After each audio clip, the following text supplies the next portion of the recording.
How's it going, everybody? This is going to be my Raw review for April 14. It was basically a Raw for the Ultimate Warrior. It was a tribute to the Warrior. It was nice. Throughout the show, they showed highlights of Warrior's best matches and winning the championships, several championships. It was nice, great to watch. Um, and so obviously, you wouldn't expect as much from this Raw in terms of big things to happen. We got one big thing, which I'll get to, but yeah, it was a nice Raw, some good matches, and good to see respect being paid to a great wrestler of the past. And I started off with Rob Van Dam up against Alberto Del Rio, and Rob Van Dam picked up the win after a long match. This match went the distance, and lots of near falls, lots of moves. It was a good opening match. In the start of the tournament to decide who's going to face Big E for the Intercontinental Championship. Wonder when, what's this guy's name? Dean Ambrose is ever going to have to defend his US title again. But anyway, finally the Intercontinental Championship's going to be put on the line. Probably at Extreme Rules. But yeah, Rob Van Dam won that match and progressed to the semi-finals. Cody Rhodes and Goldust lost to Ryback. Remember when Cody Rhodes and Goldust were the shit, like they were the biggest thing around. Now look at this. Ryback still seems to be getting a push, but yeah, I think it's time Cody Rhodes and Goldust break up because they're going nowhere at the moment. Paige versus Alicia Fox. It's a bit surprised we didn't see anything from AJ. Or maybe thought AJ would come out and say something or something. Maybe she's still mourning. Maybe she's contacting laser treatment people to get a tattoo removed. I don't know. But she was not on the Raw. Disappointingly, the Paige picks up a win on Alicia Fox. First match as Divas champion. The Usos up against Batista and Randy Orton. Now this was something because Batista and Randy Orton had a chat backstage with Triple H, and Triple H was saying how they need to work together. He knows no one can beat them and work together. First thing you think, evolution's coming. But they leave till Triple H is on his own and they leave. That wasn't until during the Usos match, the Shield come out and just attack them, like absolutely destroy them, and that would be the start of something big to come later in the night.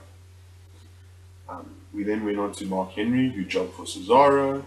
Cesaro did his finisher, lifting Mark Henry, another OMG moment, unbelievable.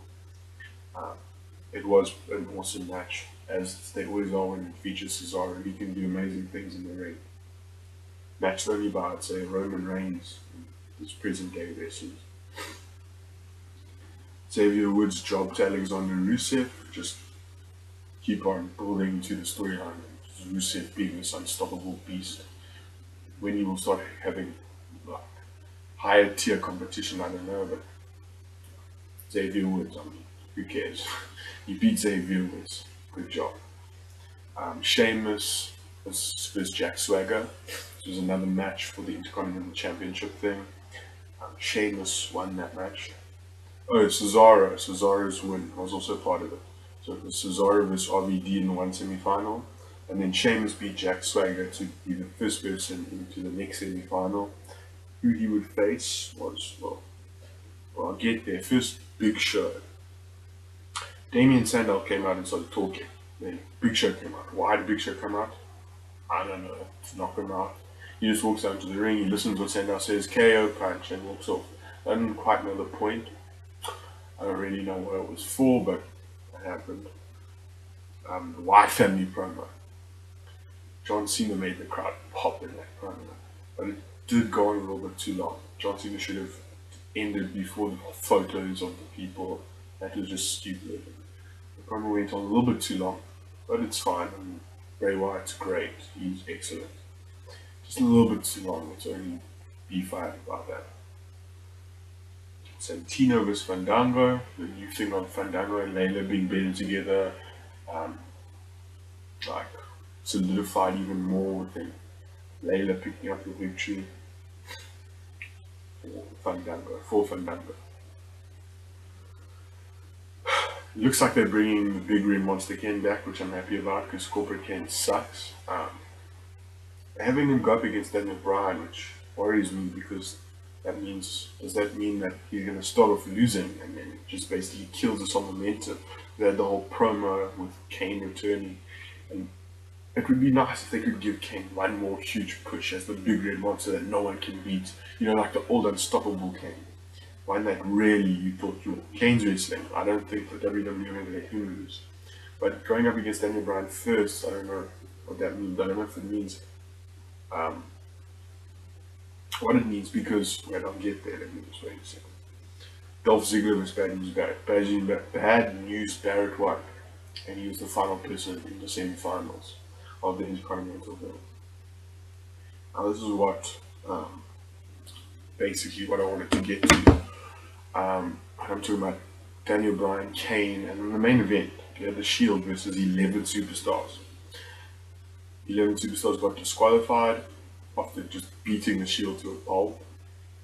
And then you see the logo. The logo hits, the Evolution logo, the badge on the big screen. The music starts playing, Evolution's theme music, and you're like, oh, whoa, it's finally happened. The return of Evolution.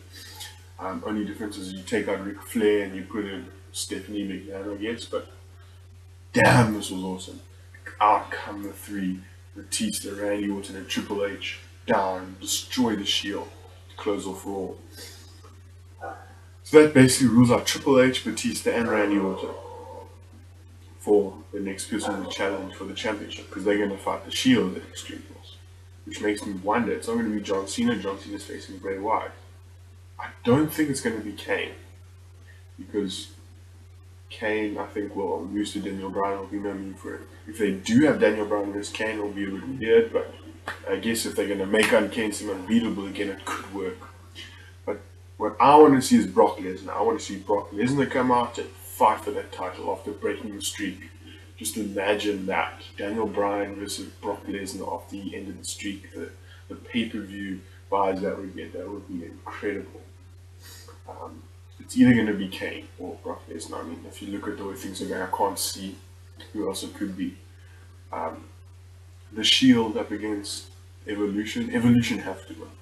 Regardless of what you want, anything, you have to establish some sort of thing in the WWE, some sort of realism. You've got three guys that have done it all. They beat the best. They were the best group ever. They were Evolution. You can't have the Shield win. Yes, you want to give the Shield a push, and yes, you like the Shield, and yes, the Shield are good, but come on, just to add some sort of hierarchy, and what you do means something. You can't just win at any time, just to make it not seem like, oh, whatever the WWE books. To give that kind of achievement in reality, you got to have Evolution win. And well, at least that's my opinion. I think Evolution have to win when they go up against each other at Extreme Rules, if that's where they do go up against each other. That's what I'm assuming. But yeah, Evolution, they've got to win. I hope they do win. Regardless of how I feel about them versus how I feel about the Shield, they've got to win for the goodness of what the WWE is.